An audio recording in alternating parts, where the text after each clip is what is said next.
Hello, my name is Omar, and I'm a citizen like all of you of the United States.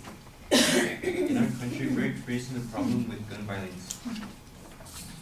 Today, I will be talking to all of you regarding our gun rights. If you don't already know, our country is having a dispute about tightening gun laws and also even banning some guns. The two main organizations in this dispute are the Brady Campaign and the NRA-ILA. The Brady Campaign is a campaign to prevent gun violence, works to pass, enforce, and protect sensible laws and public policy that address gun violence. On the other hand, the NRA-ILA is dedicated to any issue affecting firearms ownership and use.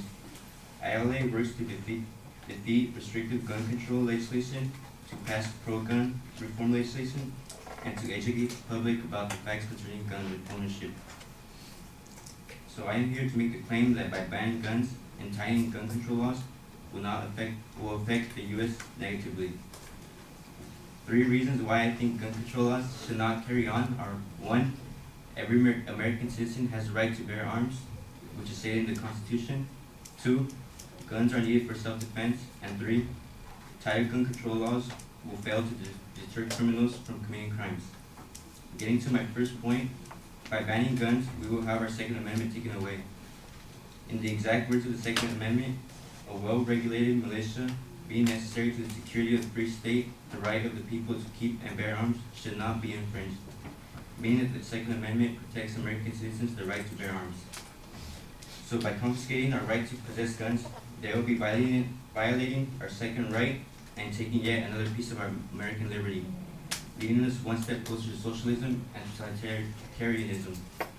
One thing to keep in mind is that the first thing Hitler did in his country was take away guns, and look at how that resulted. It's no doubt that according to the PEW Research Center, it was said in October 2013 survey that only 19% of people say that they trust the government, and about 3 in 10, 28% Democrats say they trust the government, compared to only 10% of Republicans. I wonder why. Moving on to my second point, guns are needed for self-defense. According to bjs.gov, an average of 37.6 of the police arrive 11 to 1 hour after a crime of violence. Police are often too overwhelmed to protect all citizens from violent crimes. Imagine having to wait 10 and 15 minutes after a crime has occurred with no means of self-defense. Good luck with that. And finally, getting to my last claim, tighter gun control laws will not keep criminals from committing crimes. Laws do not apply to criminals. Criminals will get their hands on guns no matter what. In an article of Barbara Mantle of the CQ Researcher, a survey of state prison inmates convicted of crimes with a handgun found that 80% said they got their guns from private sources, either friends or families or from street or black market suppliers. Another 10% say they stole their gun, and only 10% say they purchased the gun from a private dealer. So even if gun laws are tightened, criminals will find a way around it, disregarding all laws. Criminals don't obey laws and will carry on committing crimes. Because in the end, guns don't kill people. People kill people. Thank you.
Oh, so you didn't No, that was also.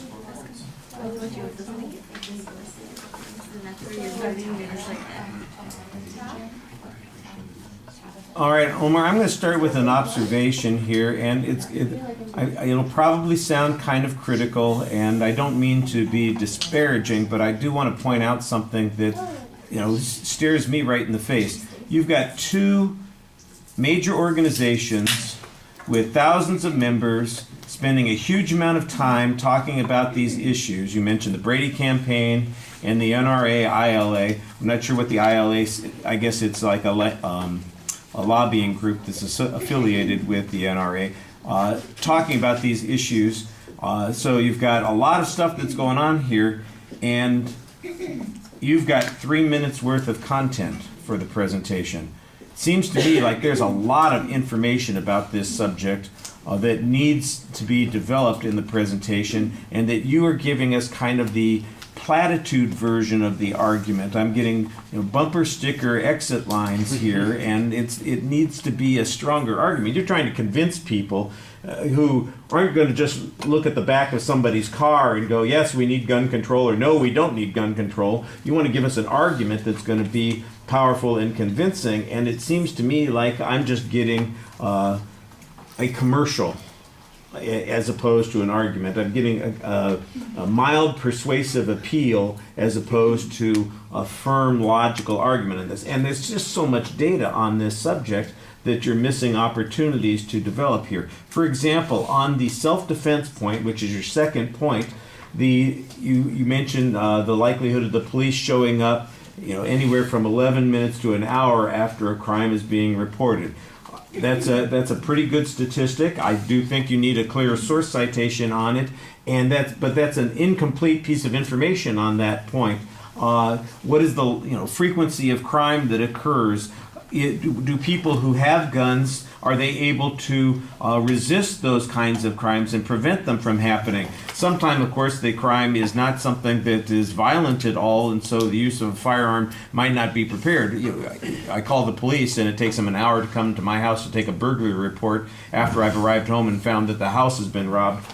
I'm not too worried about that. They probably stole my gun anyway, and so I wouldn't be able to use it to defend the house at that particular point as it was. I just think that you're just basically giving us a bullet point kind of argument here instead of something that is more substantive in nature. And the first point that you have is another good illustration of that. We get the reference to Hitler taking all the guns, and look how that turned out. And that, like I said, to me, that seems like it's a bumper sticker type argument or a YouTube video of 30 seconds to try and give us an emotional reaction to this, as opposed to it's really important that we keep all of our guns so that we can keep the government, because I don't trust the damn government.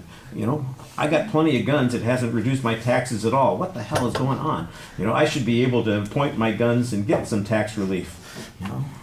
That's not the way you want to go on this particular issue. So that's the main issue that I have with your argument, is that it really doesn't seem like it goes much beyond that kind of presentation. Now, you do have a structure for the speech. That's good. There's clearly a controversy on this. The way you phrase the proposition, though, is divided into two parts, so you got to be careful about that. You do a good job signposting the secondary points that you have. So structural things are okay, but like I said, what's behind those structures, the arguments, that's where I think things are really thin, and the information that you have needs to be developing a point that's a lot more convincing on this.